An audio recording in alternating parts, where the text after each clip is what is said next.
cuando mi hijo David me arrebató las llaves de mi BMW nuevo y se las entregó a su suegro gritándome: «Tú eres demasiado viejo para este coche». Jamás imaginó que yo había instalado un rastreador GPS militar en el vehículo apenas 3 días antes. Mientras veía partir mi automóvil de 85.000 euros con otro hombre al volante, sonreí por dentro sabiendo que acababa de cometer el error más grande de su vida. Antes de continuar, suscríbete y activa la campanita, porque cada día publicamos nuevas historias. Deja tu like y cuéntanos en los comentarios desde qué ciudad y país nos ves. Me llamo Emilio Vázquez Morales, tengo 68 años y durante 45 años trabajé como técnico especializado en sistemas de seguridad vehicular para empresas de transporte de valores en Barcelona. Esta experiencia me enseñó que en la vida, como en mi trabajo, siempre hay que estar 3 pasos adelante de cualquier ladrón, incluso cuando ese ladrón resulta ser tu propio hijo. Todo comenzó el martes 22 de marzo de 2024, una fecha que jamás olvidaré.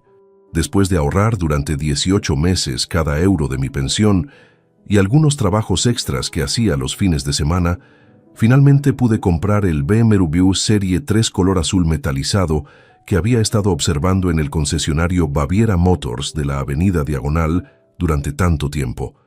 Rafael Ortega Silva, mi mecánico de confianza desde hace 20 años, me había acompañado para revisar el vehículo antes de la compra.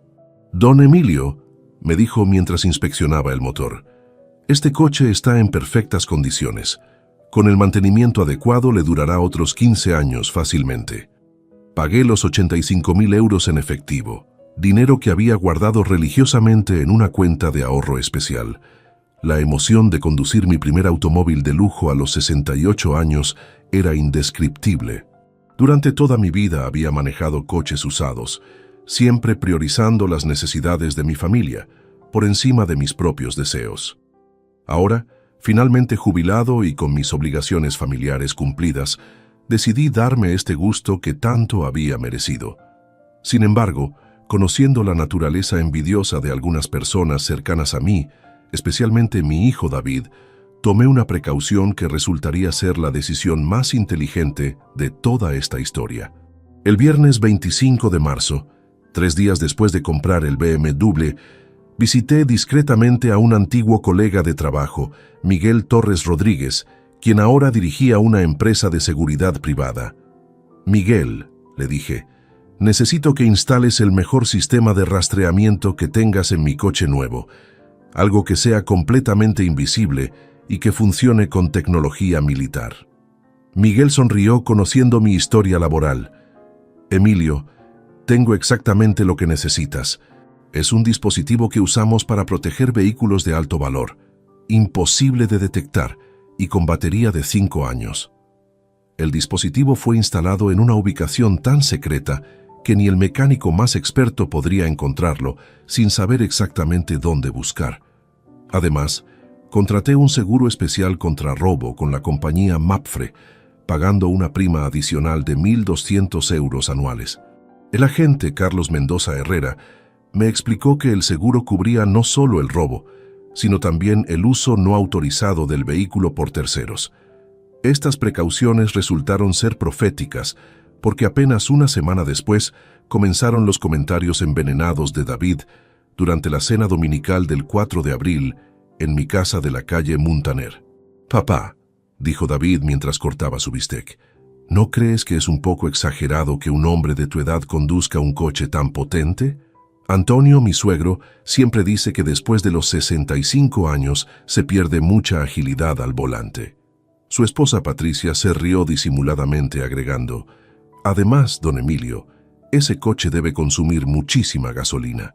¿No será más práctico algo más económico?». En ese momento, debí haber reconocido las señales de advertencia, pero como padre confiado, simplemente respondí: «He conducido durante 50 años sin un solo accidente grave. Creo que puedo manejar mi propio automóvil». David intercambió una mirada significativa con Patricia, que en ese momento no supe interpretar correctamente. Durante las siguientes semanas, las insinuaciones se volvieron más directas y descaradas. El domingo 28 de abril de 2024, Mi mundo cambió para siempre cuando David llegó a mi casa acompañado de Patricia y Antonio Jiménez Castillo, su suegro, con una actitud que jamás había visto en mis 42 años como padre. Eran las 3:30 de la tarde cuando escuché el timbre insistentemente. Al abrir la puerta, David entró sin siquiera saludarme, seguido por Patricia, que llevaba una sonrisa extraña en el rostro, y Antonio, un hombre corpulento de 65 años, con aspecto arrogante, que apenas había cruzado palabras conmigo en las pocas ocasiones que coincidimos en reuniones familiares. «Papá, tenemos que hablar sobre una decisión importante», declaró David plantándose en medio de mi sala con los brazos cruzados. Su tono era completamente diferente al del hijo respetuoso que creía conocer. «Es sobre tu BMW. Hemos estado pensando y creemos que es hora de que hagas algo responsable con ese automóvil». Patricia se acomodó en mi sofá como si fuera la dueña de la casa, sacando su teléfono móvil y comenzando a grabarnos. «Don Emilio», dijo con voz melosa pero falsa, «sabemos que usted pagó mucho dinero por ese coche, pero seamos realistas. A su edad, conducir algo tan potente es peligroso para usted y para todos los demás conductores». Antonio, que hasta ese momento había permanecido callado observando mi sala, se acercó y puso su mano pesada sobre mi hombro. «Emilio, yo tengo experiencia manejando vehículos de alta gama. Trabajé 30 años como chofer ejecutivo para empresarios importantes de Madrid. Sé exactamente cómo tratar un BMW de esas características. Tú, con todo respeto, apenas has manejado coches viejos toda tu vida». La sangre comenzó a hervirme, pero mantuve la calma esperando entender hacia dónde se dirigía esta conversación tan extraña. «¿Qué exactamente están sugiriendo?», pregunté mirando fijamente a David, quien evitaba mi mirada directa. «No estamos sugiriendo nada, papá. Te estamos informando de una decisión que ya tomamos por tu propio bien», respondió David con una frialdad que me atravesó el corazón como una navaja. «Antonio necesita un vehículo confiable para sus trabajos, y tú necesitas algo más adecuado para tu edad. Es una situación que beneficia a toda la familia». Patricia dejó de grabar momentáneamente y agregó: «Además, don Emilio, piense en lo feliz que se sentirá sabiendo que su coche está en manos expertas. Antonio ha manejado Mercedes, Audis, BMWs de empresarios millonarios. Él realmente sabe valorar y cuidar un automóvil de lujo». En ese momento comprendí que no estaban pidiendo mi opinión. Estaban exigiéndome que entregara las llaves de mi BMW como si fuera un objeto que podían redistribuir según su conveniencia. La humillación que sentí fue tan profunda que por unos segundos no pude articular palabra alguna. «David», logré decir finalmente, «ese automóvil lo compré con mis propios ahorros, con dinero que junté trabajando horas extra durante 18 meses. No es un regalo que puedas repartir a tu antojo». Mi voz temblaba no de miedo, sino de indignación contenida. Antonio se rió con desdén. «Emilio, no seas terco. Mira la realidad. Eres un hombre mayor, probablemente tu vista ya no es la misma, tus reflejos están disminuidos. Ese coche es demasiado para ti. Yo, en cambio, estoy en perfectas condiciones físicas y tengo la experiencia necesaria». David se acercó más, alzando la voz por primera vez en toda la conversación. «Papá, deja de comportarte como un niño caprichoso. Antonio sabe manejar mejor que tú, tiene más experiencia y nosotros sabemos lo que es mejor para todos. Tú eres demasiado viejo para ese coche». Las palabras de mi hijo me golpearon con más fuerza que cualquier puñetazo físico. Patricia aplaudió teatralmente, grabando mi reacción. «Exacto, don Emilio, su hijo tiene razón. Usted ya cumplió su etapa de conductor. Ahora es momento de que alguien más competente use ese BMW como se merece». Antonio extendió su mano hacia mí con una sonrisa victoriosa. «Dame las llaves, Emilio. No hagamos esto más difícil de lo necesario. El coche estará en mejores manos, te lo prometo». En ese momento sentí como si todo mi mundo se derrumbara. Mi propio hijo, la persona por quien había sacrificado tanto durante toda mi vida, me estaba tratando como si fuera un incapaz, un estorbo, alguien que no merecía disfrutar del fruto de su propio trabajo. Con el corazón destrozado pero fingiendo derrota, caminé lentamente hacia la mesa donde tenía las llaves del BMW. Patricia seguía grabando, susurrando comentarios como «Esto es lo mejor para todos» y «Qué responsable es David cuidando a su papá». Tomé las llaves con manos temblorosas, no por miedo sino por la rabia contenida, y se las entregué a Antonio. «Aquí tienes», dije con voz quebrada, interpretando perfectamente el papel del anciano derrotado que ellos esperaban ver. Antonio tomó las llaves con una sonrisa triunfal y las mostró a la cámara de Patricia. «Perfecto. Ahora este BMW tendrá un verdadero conductor. Emilio, no te preocupes. Cuidaré tu coche como si fuera mío». David asintió satisfecho, como si acabara de resolver un problema molesto. Los tres salieron de mi casa dirigiéndose hacia mi BMW estacionado en la entrada. Patricia siguió filmando, mientras Antonio se acomodaba en el asiento del conductor, ajustando los espejos con familiaridad sospechosa, como si ya hubiera estado planeando este momento. Desde mi ventana, los observé arrancar mi automóvil y alejarse por la calle, llevándose consigo no solo un vehículo de 85.000 euros, sino también la poca confianza que me quedaba en mi propio hijo. Sin embargo, mientras veía desaparecer las luces traseras de mi BMW, no pude evitar sonreír ligeramente. Ellos no tenían idea de lo que acababan de desencadenar. El lunes 29 de abril amaneció gris y lluvioso, exactamente como mi estado de ánimo después de la humillación del día anterior. Sin embargo, mi dolor se transformó rápidamente en determinación cuando decidí actuar de inmediato para recuperar lo que legalmente me pertenecía. A las 8 de la mañana me dirigí directamente a la comisaría de los Mossos de Escuadra en la Rambla del Raval. El agente de guardia Jordi Batalla Sánchez me recibió con profesionalidad cuando le expliqué la situación. «Señor Vázquez», me dijo revisando mis documentos, «entiendo su preocupación, pero si su hijo tenía algún tipo de autorización». «Agente Batalla», lo interrumpí mostrándole la documentación original del vehículo. «Mi hijo no tenía ninguna autorización legal para entregar mi automóvil a terceras personas. Esto constituye apropiación indebida y posible falsificación documental si utilizó algún papel para justificar la transferencia». El policía estudió cuidadosamente los papeles del BMW, todos a mi nombre, con matrícula BCN 7854HM. «Tiene razón, señor. Vamos a levantar un acta de denuncia inmediatamente. ¿Sabe usted dónde se encuentra actualmente el vehículo?» Fingí incertidumbre, aunque sabía perfectamente que el rastreador GPS me permitiría localizarlo en cualquier momento. «No estoy seguro, agente. Mi hijo mencionó que su suegro lo necesitaba para trabajos, pero no especificó dónde ni por cuánto tiempo».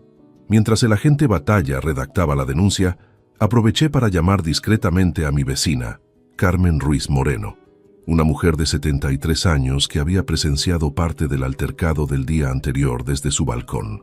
«Doña Carmen», le dije, «¿podría usted testificar sobre lo que vio ayer en mi casa? Necesito documentar que mi hijo se llevó mi coche sin mi consentimiento real». Carmen, indignada por lo que había presenciado, aceptó inmediatamente. «Don Emilio, lo que hicieron con usted fue una vergüenza. Por supuesto que testificaré. Vi claramente cómo lo presionaron y lo obligaron a entregar las llaves. Eso no fue una donación voluntaria».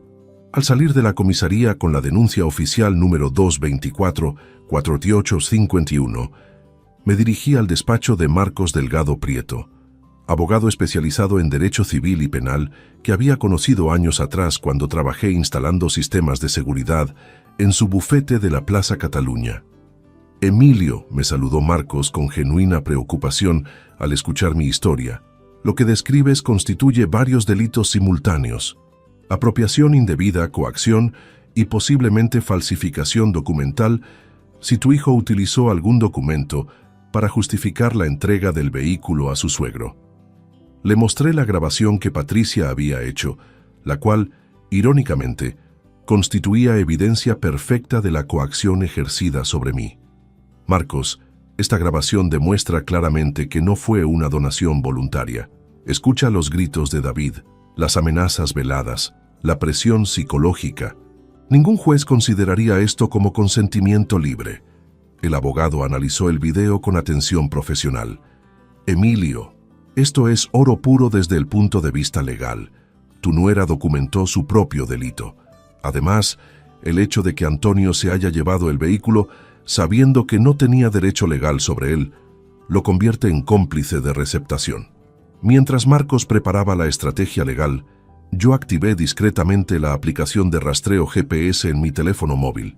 El punto rojo en la pantalla mostró que mi BMW se encontraba estacionado en la avenida Meridiana, número 428, en lo que parecía ser un taller mecánico. ¿Qué están haciendo allí?, me pregunté en voz alta, sintiendo una mezcla de curiosidad y alarma. Esa tarde, fingiendo casualidad, me acerqué al lugar indicado por el GPS. Era efectivamente un taller, Autoservicio Meridiana, dirigido por un mecánico llamado Rubén Castro Vega. Desde la distancia pude observar a Antonio hablando animadamente con el dueño mientras señalaba diferentes partes de MI Automóvil. Me las arreglé para acercarme lo suficiente para escuchar fragmentos de la conversación. Sí, es mío ahora. El viejo ya no podía manejarlo. Necesito que le cambies las placas por unas temporales. Las palabras de Antonio confirmaron mis peores sospechas. No solo se habían apropiado de mi vehículo, sino que estaban intentando ocultar su identidad. Inmediatamente llamé al agente Batalla para informarle de esta nueva evidencia. Agente, han localizado mi BMW y están intentando modificar su identificación en un taller de la avenida Meridiana. Esto agrava considerablemente la situación legal. El policía me pidió que no interviniera directamente y prometió investigar el establecimiento. Señor Vázquez, si están alterando la identificación del vehículo, esto se convierte en un caso mucho más serio. Podrían enfrentar cargos por receptación agravada y falsificación de documentos oficiales. Esa noche, David me llamó por teléfono con una actitud completamente diferente, como si nada hubiera pasado. Papá, ¿cómo estás? Espero que hayas reflexionado sobre la decisión de ayer. Antonio está muy contento con el BMW. Dice que es exactamente lo que necesitaba para sus trabajos de chofer ejecutivo. David, respondí manteniendo un tono controlado. ¿Tienes idea de las implicaciones legales de lo que hiciste ayer? Ese automóvil sigue siendo legalmente mío. No tenías derecho a entregárselo a nadie sin mi consentimiento genuino. Mi hijo se rió con desdén. Papá, no exageres. Tú mismo entregaste las llaves. Todos lo vimos. Patricia lo grabó. No hay ningún problema legal aquí. Simplemente hiciste lo correcto finalmente. ¿Y si te dijera que he interpuesto una denuncia formal por apropiación indebida? Le pregunté directamente. Hubo un silencio prolongado del otro lado de la línea antes de que David respondiera con voz temblorosa. ¿Qué estás diciendo, papá? No puedes denunciar a tu propio hijo por ayudarte a tomar una decisión responsable. David, lo que hicieron ayer no fue ayudarme, fue robarme. Que ahora Antonio está intentando cambiar las placas de mi automóvil en un taller clandestino. ¿Sabías eso también? El pánico en la voz de mi hijo se hizo evidente. Papá, espera, podemos arreglar esto. No tiene por qué llegar a los tribunales. Somos familia, podemos encontrar una solución. La única solución, David, es que devuelvan inmediatamente mi vehículo y se disculpen públicamente por la humillación que me hicieron pasar. De lo contrario, esto seguirá su curso legal natural. Colgué el teléfono sintiendo una extraña mezcla de tristeza y satisfacción. Por primera vez en 24 horas, era yo quien tenía el control de la situación. El martes 30 de abril me reuní temprano con Marcos Delgado Prieto en su despacho para desarrollar la estrategia legal que devolvería mi BMW y enseñaría una lección permanente a quienes habían osado humillarme. La reunión resultó ser mucho más productiva de lo que había imaginado. Emilio, comenzó Marcos extendiendo varios documentos sobre su escritorio de caoba. Después de analizar cuidadosamente tu caso, puedo confirmar que tienes fundamentos legales sólidos para múltiples acciones judiciales simultáneas. No estamos hablando solo de recuperar tu vehículo, sino de establecer precedentes que protejan tu dignidad y patrimonio. El abogado me explicó detalladamente cada aspecto legal. Primero, tenemos apropiación indebida agravada contra David por haberse apoderado de tu BMW mediante coacción psicológica documentada en video. Segundo, receptación consciente contra Antonio por aceptar y utilizar un bien que sabía no le pertenecía legalmente. Tercero, tentativa de falsificación documental por intentar alterar la identificación del vehículo. Marcos continuó. Además, el hecho de que Patricia grabara toda la escena de coacción nos proporciona evidencia irrefutable. En derecho penal español, la coacción se define como obligar a alguien a hacer algo mediante violencia física o moral. Los gritos, las descalificaciones por edad y la presión grupal constituyen violencia psicológica clara. Le mostré la aplicación GPS de mi teléfono, donde el punto rojo indicaba que mi BMW seguía en el taller de la avenida Meridiana. Marcos, tengo localización exacta del vehículo en tiempo real. Además, ayer confirmé que Antonio está intentando modificar las placas identificatorias, lo cual agrava significativamente los cargos. El rostro de mi abogado se iluminó. ¿Tienes rastreador GPS instalado? Emilio, esto es perfecto. No solo podemos demostrar dónde está el vehículo, sino también documentar todos sus movimientos desde el momento del robo. Esto convierte tu caso en prácticamente incontestable. Marcos me explicó el procedimiento. Presentaremos una denuncia ampliada incluyendo los nuevos elementos. Solicitaremos orden judicial de recuperación inmediata del vehículo y medidas cautelares para evitar su salida del territorio nacional. También pediremos indemnización por daños morales y perjuicios económicos. Mientras discutíamos los aspectos legales, mi teléfono sonó. Era Patricia, la esposa de David, con voz claramente alterada. Don Emilio, necesitamos hablar urgentemente. David está muy preocupado por lo de la denuncia. ¿Podemos encontrarnos para resolver este malentendido? Patricia, respondí con calma, no hay ningún malentendido. Ustedes robaron mi automóvil mediante coacción y ahora están intentando ocultar las pruebas modificando su identificación. Esto ya está en manos de la justicia. Pero don Emilio, insistió con tono suplicante, somos familia. Seguramente podemos llegar a un acuerdo sin involucrar a los tribunales. Antonio dice que puede devolver el coche inmediatamente si usted retira la denuncia. Dile a Antonio que es demasiado tarde para eso. El delito ya está consumado, las pruebas están documentadas y la justicia seguirá su curso. Si realmente quieren minimizar las consecuencias, que devuelvan el vehículo voluntariamente y se preparen para enfrentar las responsabilidades legales de sus actos. Colgué sintiendo una satisfacción profunda. Por primera vez desde el domingo, ellos estaban experimentando la ansiedad y desesperación que me habían causado. Esa tarde, Marcos y yo nos dirigimos al juzgado de primera instancia número 15 para presentar formalmente todas las denuncias.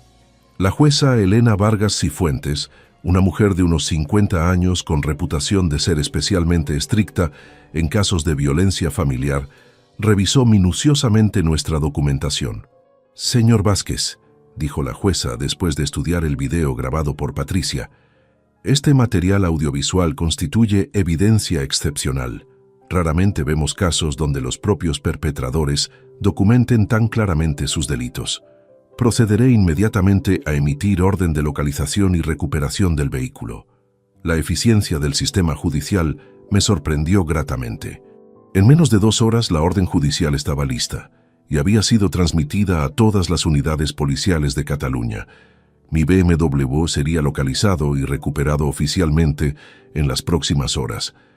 Al regresar a casa, encontré a David esperándome en la puerta con expresión desesperada.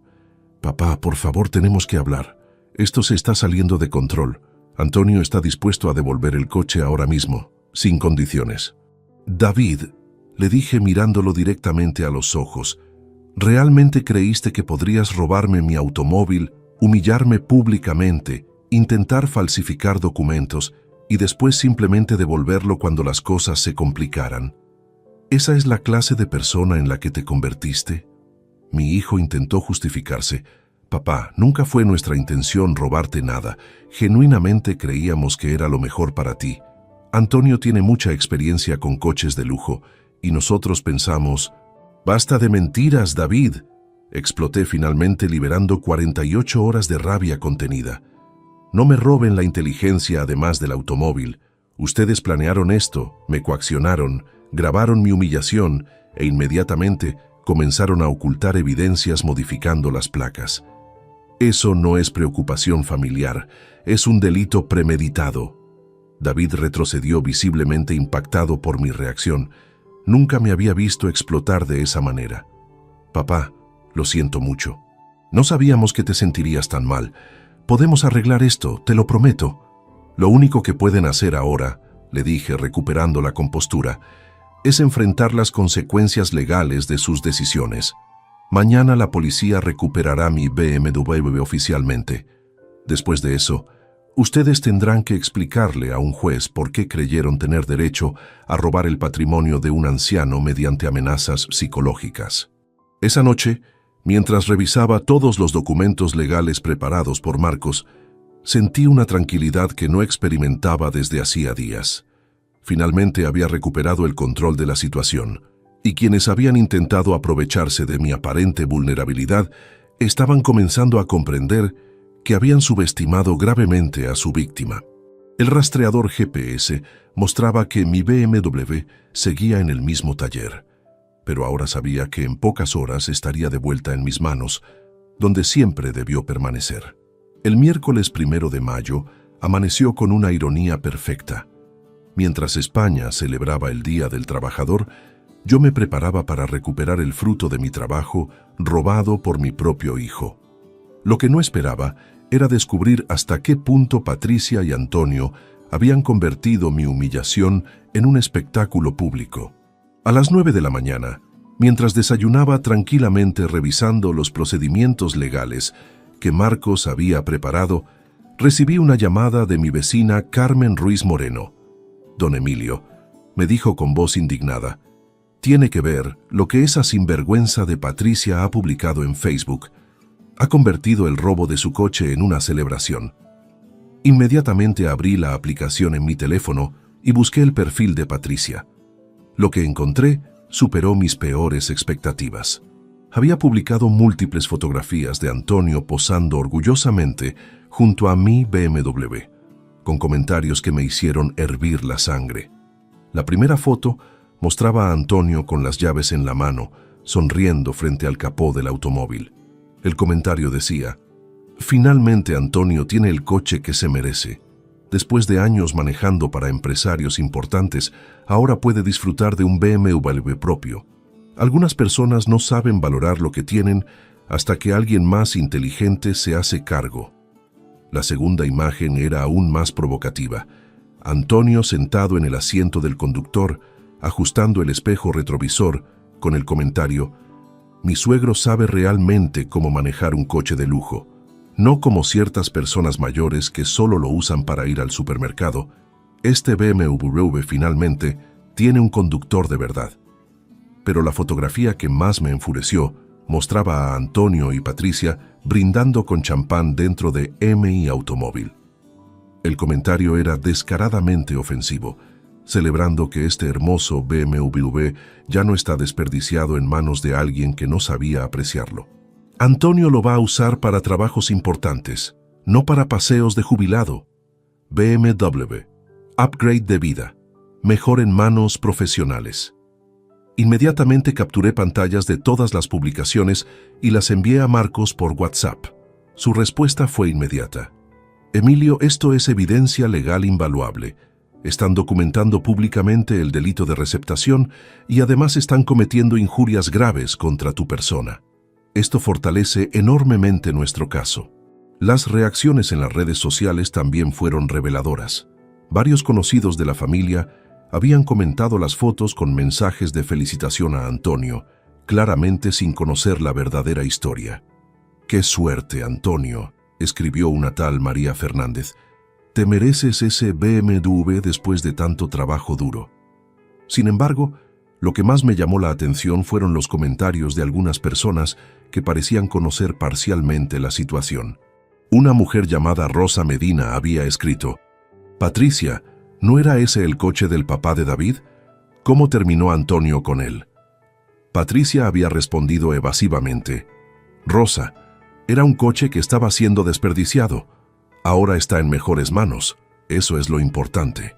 Decidí investigar más profundamente el perfil de Antonio en redes sociales.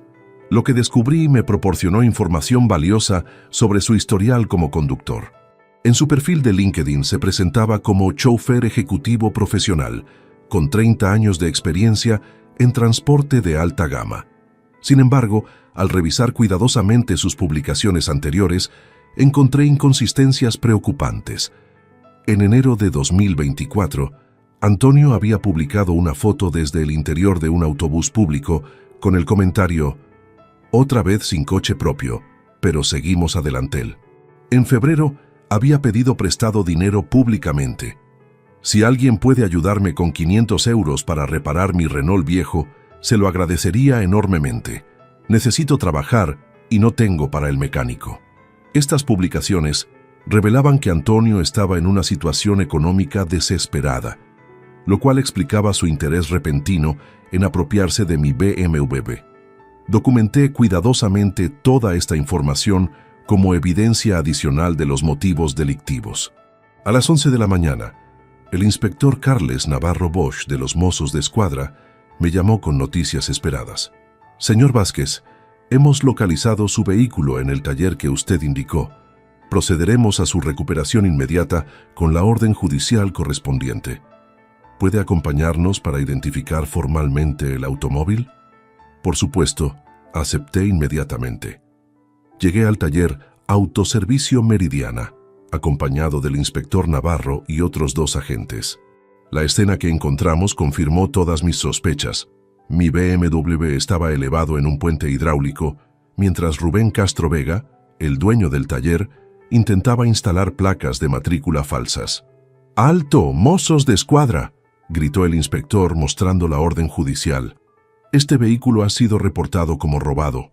Detengan inmediatamente cualquier trabajo sobre él». Antonio, que estaba supervisando la instalación de las placas falsas, palideció visiblemente al ver llegar a la policía. Yo no sabía que había ningún problema legal», tartamudeó intentando escapar por la puerta trasera del taller. «Quieto ahí», le ordenó uno de los agentes.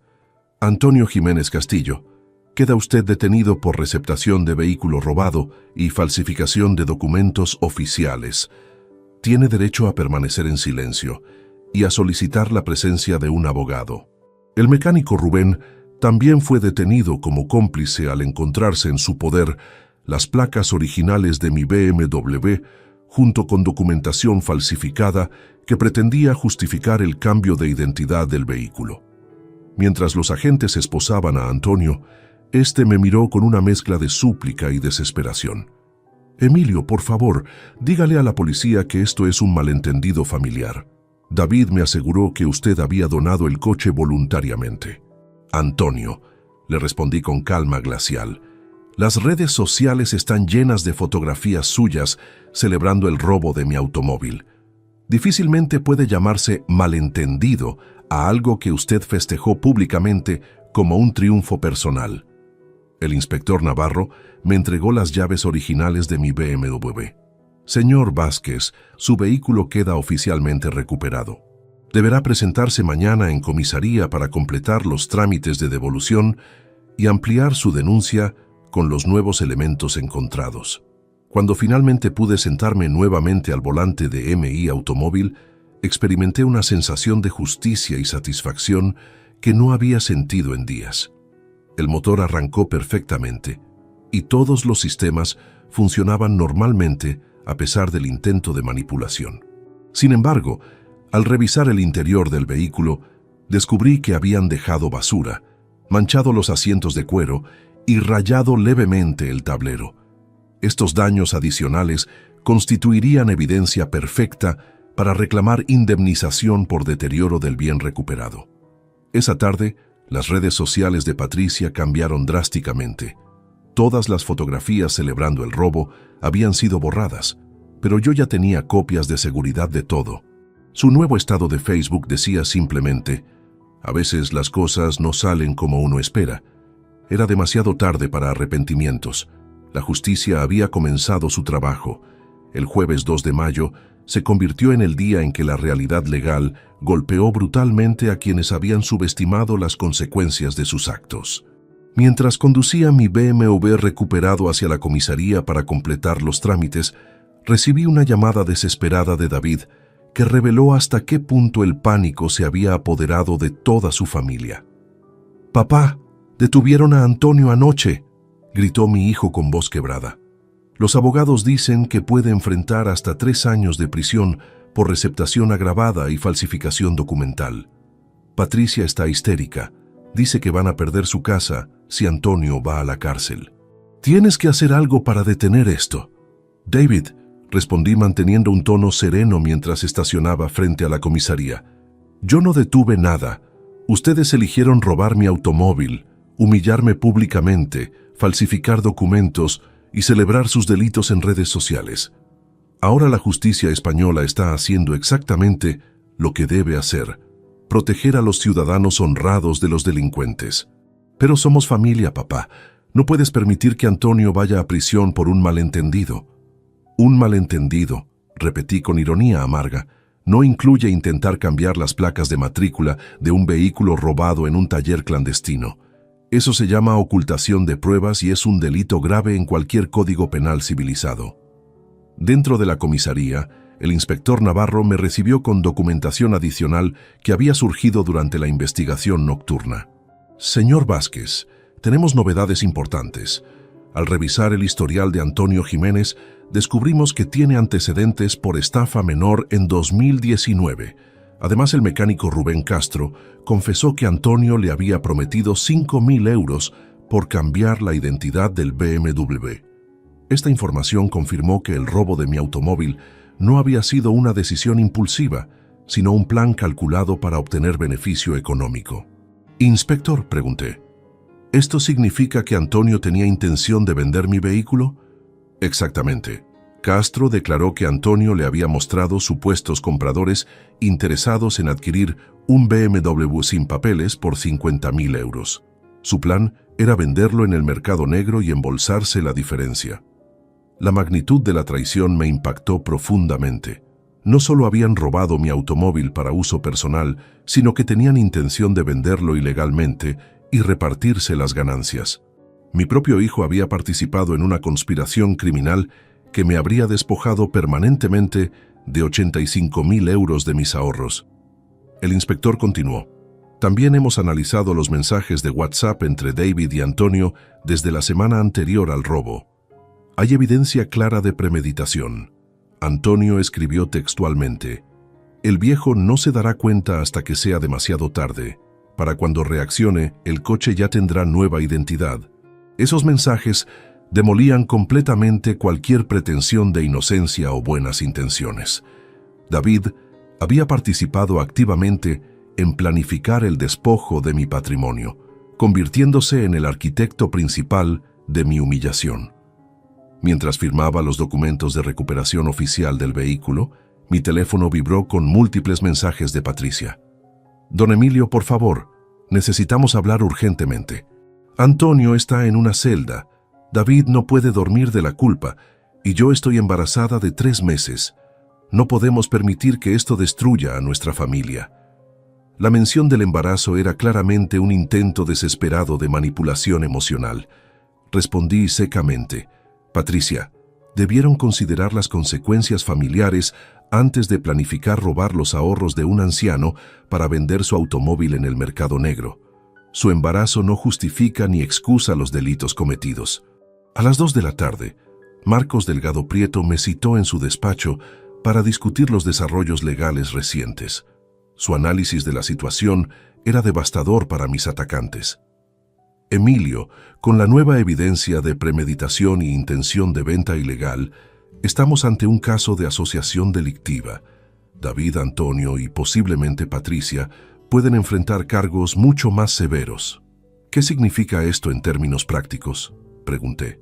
«David podría recibir entre 2 y 4 años de prisión por apropiación indebida agravada y participación en organización criminal.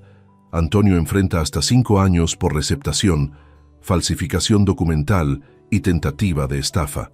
Patricia podría ser procesada como cómplice si se demuestra que conocía el plan de venta ilegal. Marcos extendió sobre su escritorio copias de todos los mensajes interceptados por la policía. «Mira esto, Emilio». David escribió: «Mi padre nunca sospechará nada. Siempre ha sido demasiado confiado con la familia». Y Antonio respondió: «Perfecto. En una semana tendremos 50.000 euros limpios y él ni siquiera sabrá cómo recuperar el coche».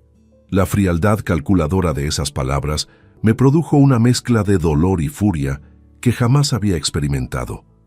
Mi propio hijo no solo había participado en robarme, sino que había usado mi confianza paternal como herramienta para facilitar el delito.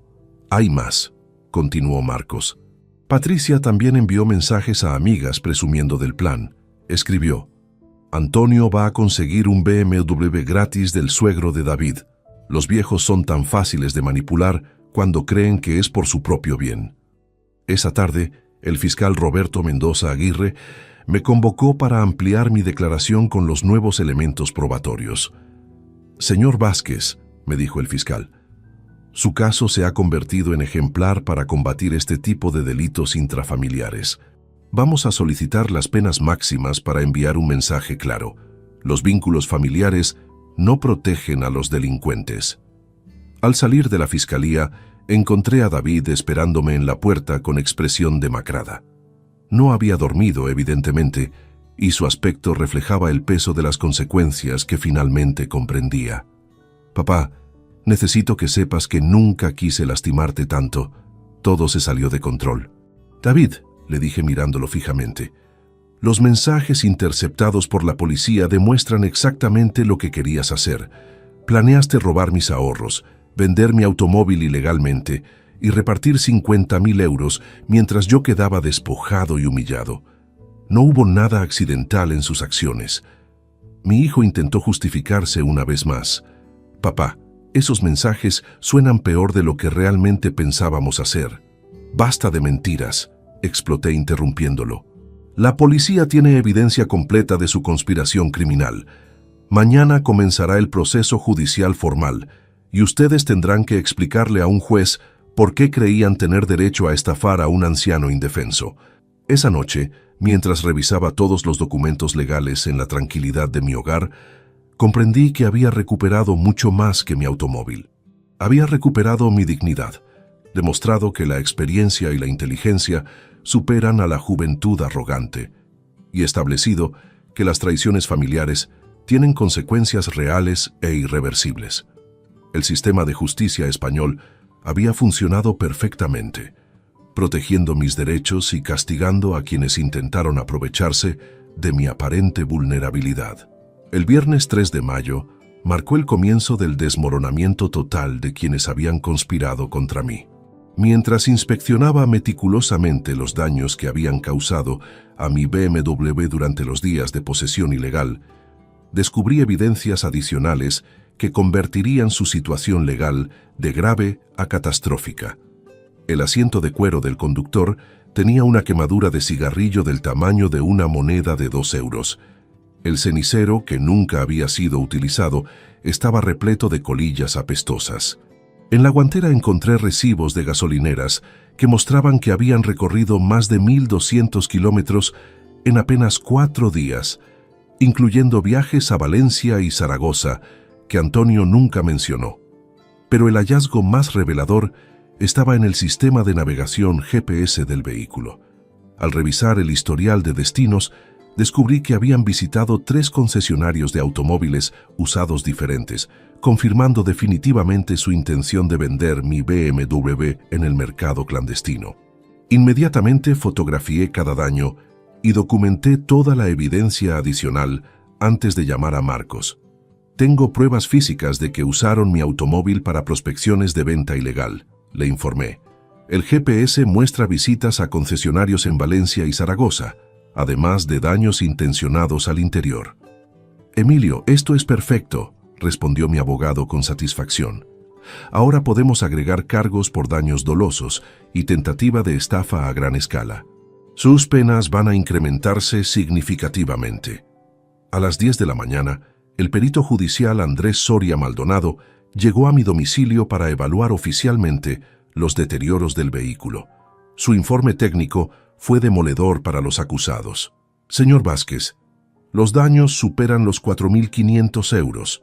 La quemadura del asiento requiere reemplazo completo de la tapicería y el olor a tabaco ha penetrado los sistemas de ventilación. Mientras el perito completaba su evaluación, recibí una visita inesperada que cambiaría dramáticamente el rumbo de toda la investigación.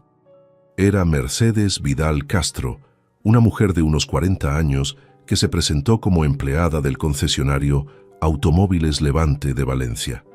Señor Vázquez, me dijo mostrando su identificación profesional. He venido desde Valencia porque creemos que su BMW estuvo involucrado en una tentativa de estafa en nuestro establecimiento. ¿Podría confirmar si un hombre llamado Antonio Jiménez visitó nuestras instalaciones el pasado martes? Le mostré fotografías de Antonio que había obtenido de las redes sociales. Sí, definitivamente es él, confirmó Mercedes. Se presentó como propietario del BMW, afirmando que necesitaba venderlo urgentemente por problemas económicos familiares. Ofrecía el vehículo por 55.000 euros, significativamente por debajo del valor de mercado. ¿Qué documentación presentó?, pregunté intrigado. Ahí está el problema. Los papeles de propiedad que mostró eran claramente falsificados. Nuestro experto en documentación, Julián Morales, detectó inmediatamente las irregularidades.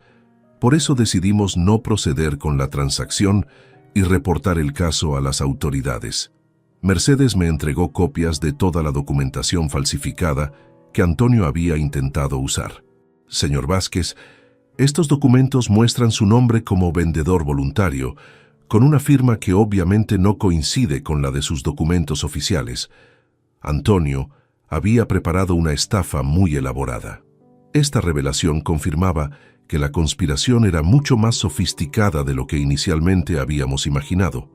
No solo habían robado mi automóvil, sino que habían falsificado documentos de venta con mi identidad para legitimizar la transacción fraudulenta. Inmediatamente contacté al inspector Navarro para informarle de estos desarrollos. Inspector, tengo evidencia de que Antonio intentó vender mi BMW en Valencia, usando documentación falsificada con mi nombre. Esto constituye suplantación de identidad, además de todos los otros cargos. Excelente trabajo, señor Vázquez. Enviaremos un equipo a Valencia para recopilar toda la evidencia adicional.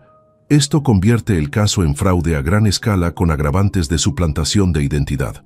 A las 2 de la tarde, Patricia apareció en mi puerta con aspecto desesperado, claramente sin haber dormido durante días. Sus ojos estaban hinchados de llorar y su ropa mostraba signos de descuido personal. Don Emilio, por favor, necesito suplicarle que tenga piedad de nosotros. Antonio está en la cárcel. David no puede trabajar porque su empresa se enteró de la detención y yo estoy embarazada sin ingresos. Patricia, respondí observando su estado lamentable. ¿Dónde estaba esa preocupación por las consecuencias cuando grabaste mi humillación para burlarte en redes sociales? ¿Dónde estaba tu conciencia cuando celebraste el robo de mis ahorros con champán dentro de mi automóvil? Pero, don Emilio, nunca pensamos que llegaría tan lejos. Creíamos que eventualmente usted entendería que fue lo mejor para todos. Antonio realmente necesitaba un vehículo para trabajar. ¿Trabajar?, pregunté con incredulidad. ¿Llamas trabajo intentar vender mi BMW por 55.000 euros en Valencia con documentos falsificados? ¿Esa era la clase de trabajo que Antonio necesitaba hacer con mi automóvil? El rostro de Patricia palideció completamente. ¿Cómo sabe usted eso? Porque soy más inteligente de lo que ustedes pensaron, Patricia.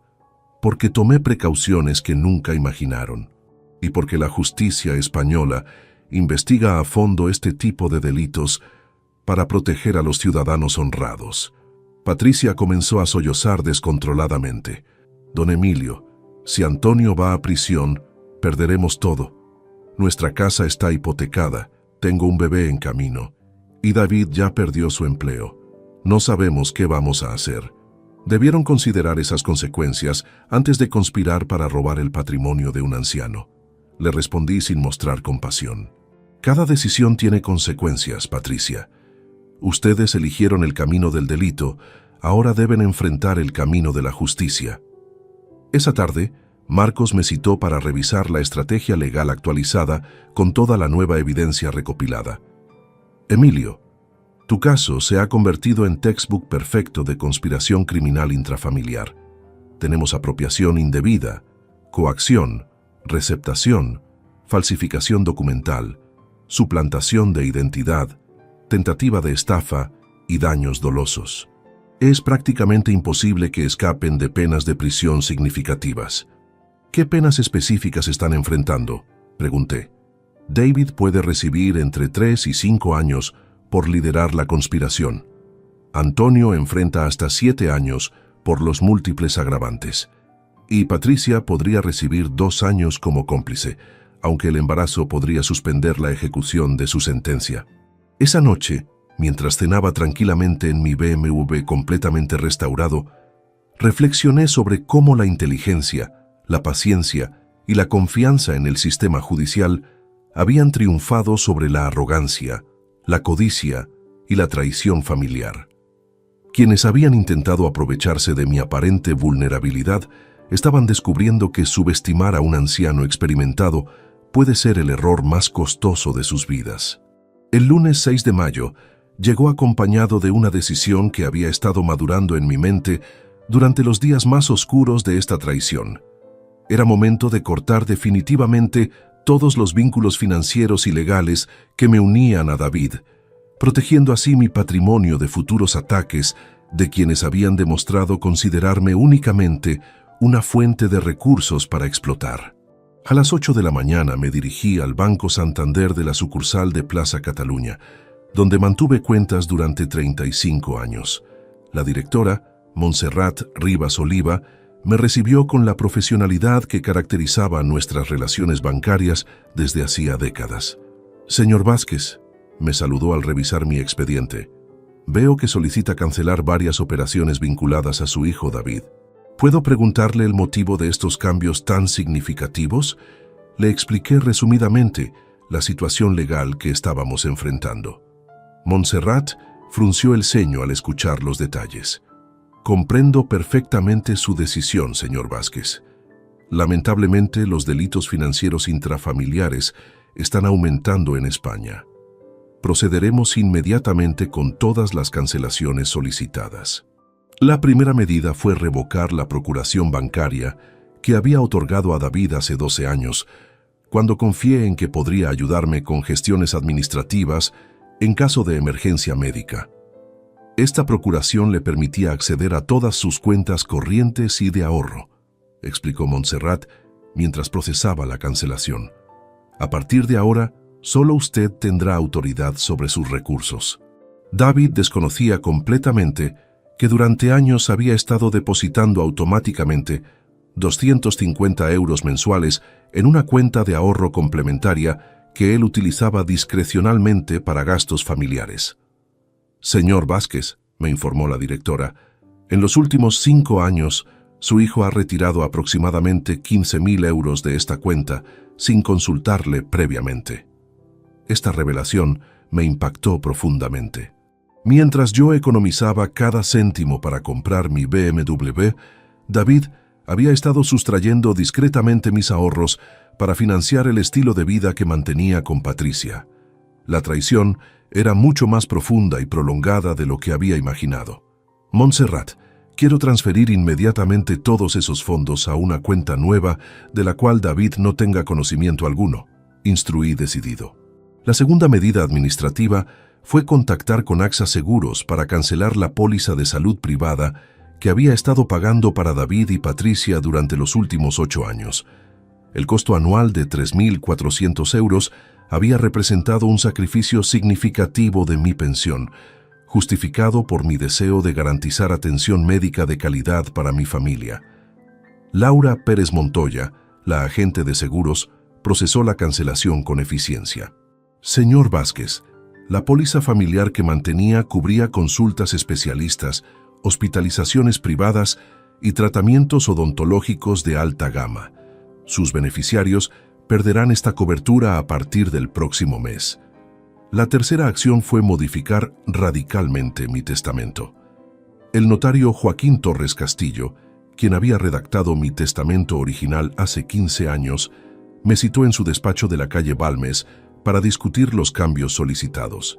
«Don Emilio», me dijo el notario mientras revisaba las modificaciones, «está usted alterando completamente la distribución de su patrimonio. David, quien era beneficiario principal del 60% de sus bienes, quedará ahora con apenas el 5%, correspondiente a la legítima estricta que exige la ley española». «Exactamente, notario Torres. Mi hijo ha demostrado que considera mi patrimonio como algo a lo cual tiene derecho inmediato, sin importar mi bienestar o dignidad. No permitiré que continúe viendo mi herencia como un botín que puede anticipar mediante delitos».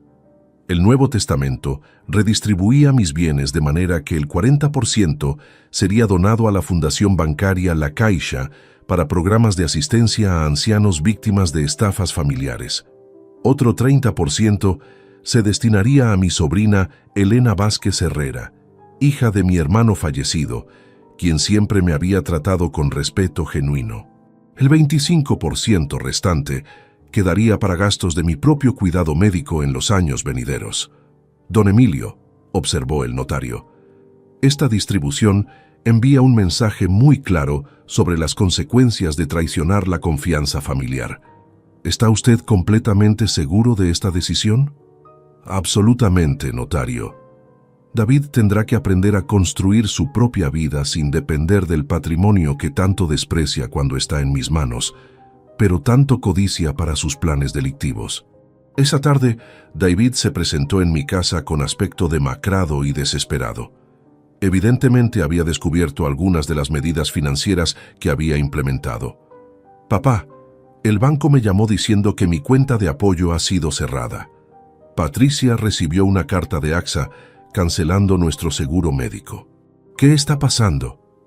«Lo que está pasando, David, es que estoy protegiendo mi patrimonio de delincuentes que demostraron considerar mis recursos como botín disponible para sus conspiraciones criminales», le respondí con frialdad absoluta. «Papá, somos familia. No puedes castigarnos financieramente por un malentendido que ya se está resolviendo legalmente».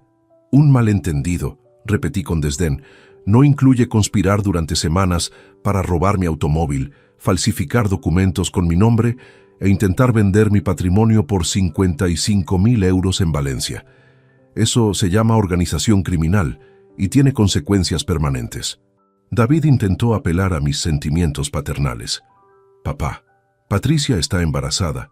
Perdí mi trabajo por culpa de esta situación legal y ahora nos quitas todo el apoyo financiero. ¿Cómo vamos a sobrevivir?». De la misma manera que millones de familias españolas sobreviven, trabajando honradamente, pagando sus propios gastos y construyendo su futuro sin robar a sus padres ancianos, le respondí implacablemente. «Pero papá, siempre fuiste generoso con nosotros. ¿Por qué cambiar ahora por algo que puede resolverse con tiempo y comprensión?». «Cambié, David, porque descubrí que durante 5 años estuviste sustrayendo discretamente 15.000 euros de mis cuentas de ahorro. Cambié porque conspiraste para despojarme de 85.000 euros adicionales. Y cambié porque celebraste mi humillación como si fuera un triunfo personal». El rostro de mi hijo se desplomó al comprender que había descubierto todas sus manipulaciones financieras. «Papá, ese dinero, yo pensé que era una ayuda que me dabas voluntariamente». «¿Voluntariamente? ¿Como voluntariamente me robaste el BMW?» «David, tu concepto de voluntario parece significar tomo lo que quiero sin preguntar. Esa etapa de tu vida ha terminado definitivamente». Esa noche, mientras organizaba todos los documentos legales y financieros que garantizarían mi independencia económica total, experimenté una sensación de liberación que no había sentido en años.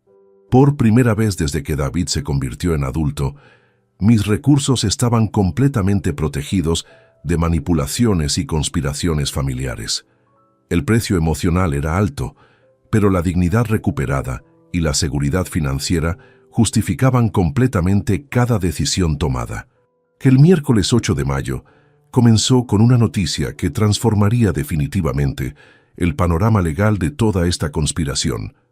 El fiscal Roberto Mendoza Aguirre me informó que habían decidido procesar también a Patricia como coautora intelectual del delito, después de descubrir evidencias que demostraban su participación activa en la planificación del robo.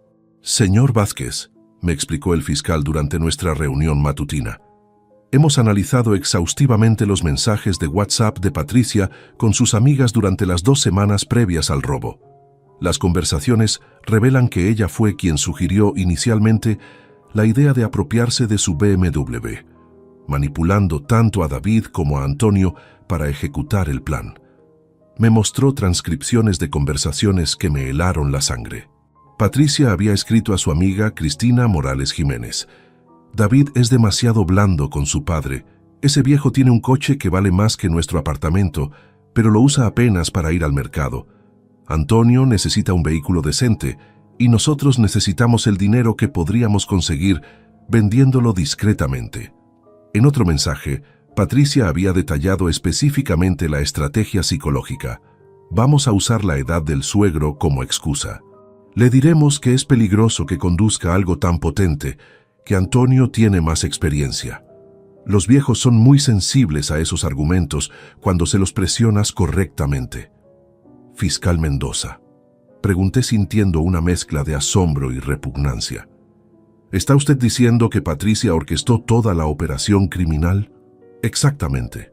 Ella identificó la oportunidad, manipuló a su esposo para que presionara a su padre, convenció a Antonio de participar prometiéndole beneficios económicos y coordinó la logística completa. David y Antonio fueron instrumentos de una mente mucho más calculadora. Esta revelación alteró completamente mi percepción de toda la traición. Durante años había considerado a Patricia simplemente como una nuera ambiciosa, sin imaginar que poseía la frialdad necesaria para diseñar meticulosamente el despojo del patrimonio de su suegro anciano.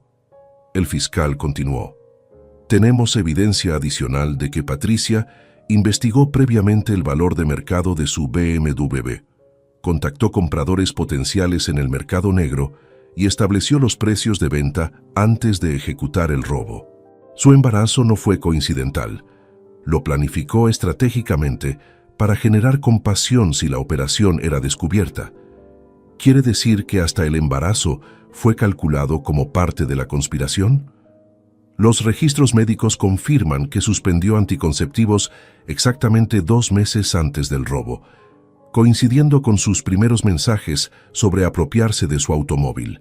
Patricia convirtió su futura maternidad en un escudo legal preventivo. A las 11 de la mañana, recibí una llamada histérica de David informándome que la policía había arrestado también a Patricia. Papá, entraron a nuestra casa con orden judicial y se llevaron a Patricia esposada. Los vecinos vieron todo, fue humillante. Ella está embarazada, no pueden tratarla como una criminal común. David, le respondí con calma glacial, Patricia no es una criminal común. Es la cerebro de una organización criminal que conspiró durante meses para robar los ahorros de toda mi vida. Su embarazo no la exime de responder por sus delitos.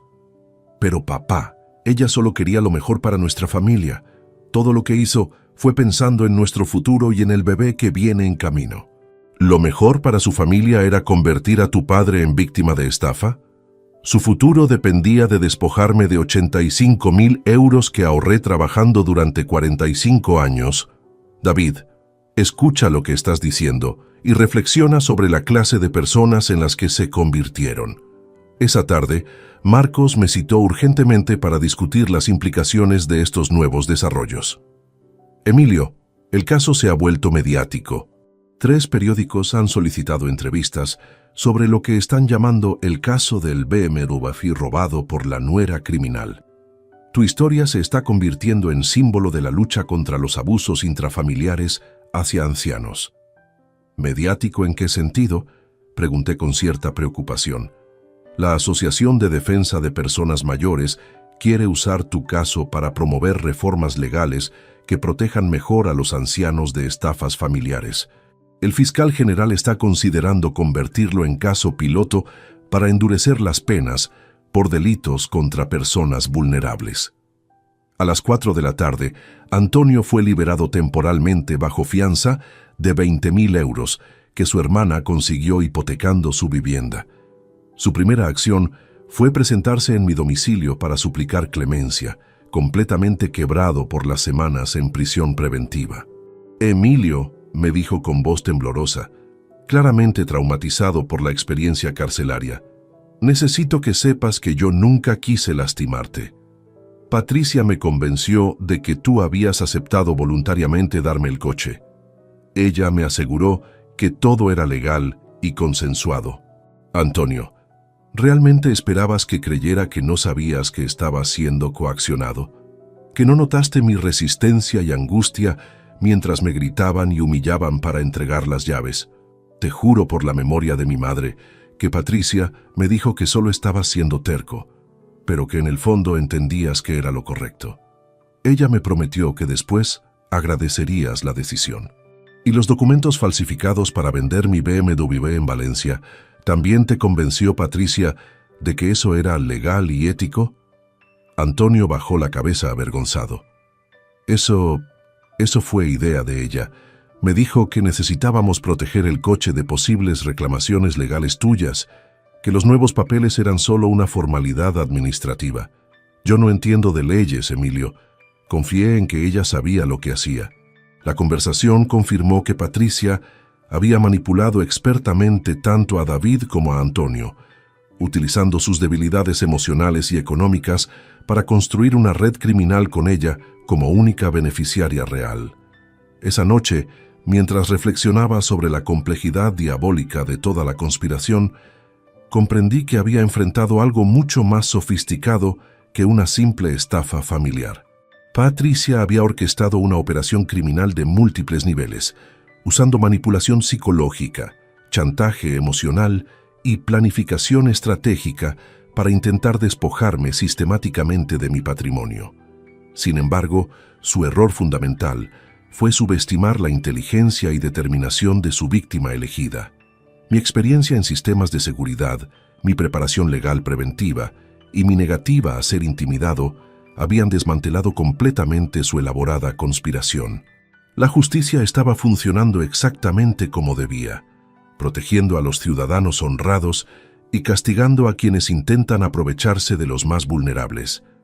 El lunes 13 de mayo se convirtió en el día en que las consecuencias definitivas de la conspiración criminal alcanzaron a cada uno de sus participantes, demostrando que la justicia española no tolera los delitos contra personas mayores, sin importar los vínculos familiares involucrados.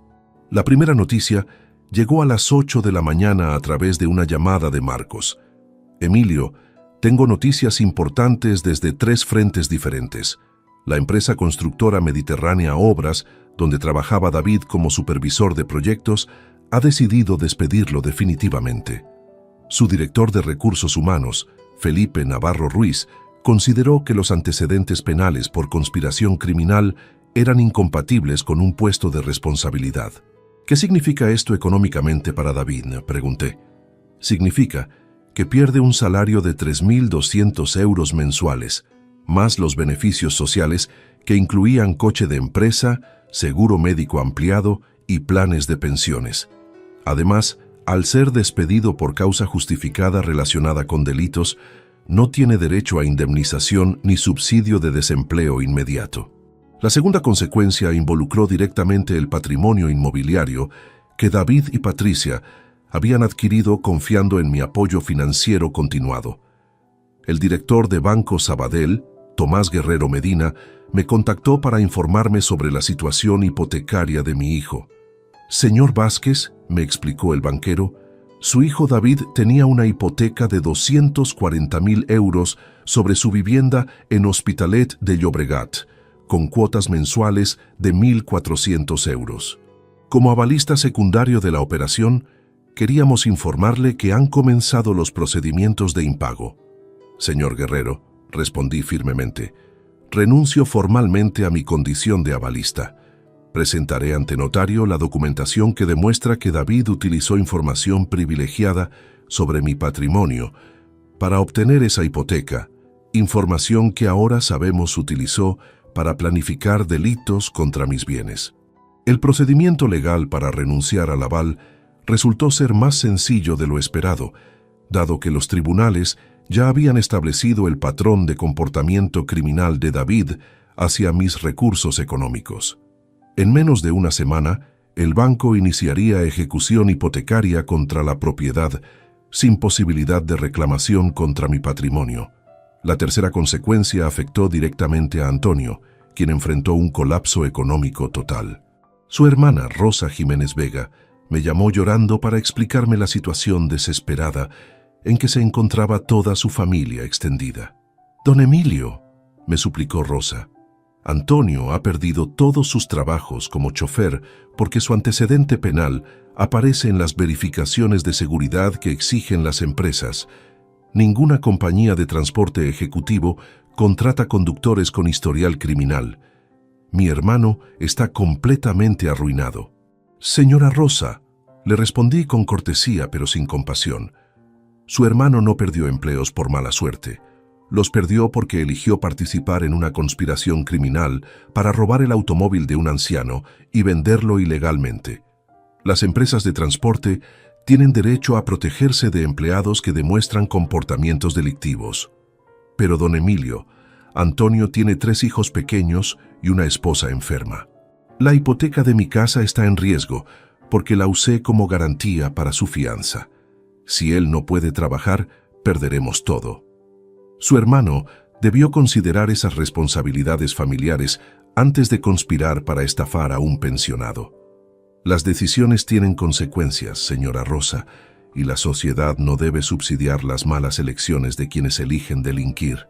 Pero la consecuencia más dramática llegó el jueves 16 de mayo, cuando Patricia fue hospitalizada de emergencia por una crisis hipertensiva relacionada con el estrés del proceso judicial. Su médico, el doctor Ignacio Ramírez Vega del Hospital Sant Pau, me contactó como familiar más cercano disponible. «Señor Vázquez», me informó el doctor, «la señora Patricia presenta complicaciones serias en su embarazo debido al estrés extremo. Su presión arterial está peligrosamente elevada y existe riesgo de parto prematuro. Necesita reposo absoluto y tranquilidad emocional». «Doctor Ramírez», respondí, «lamento la situación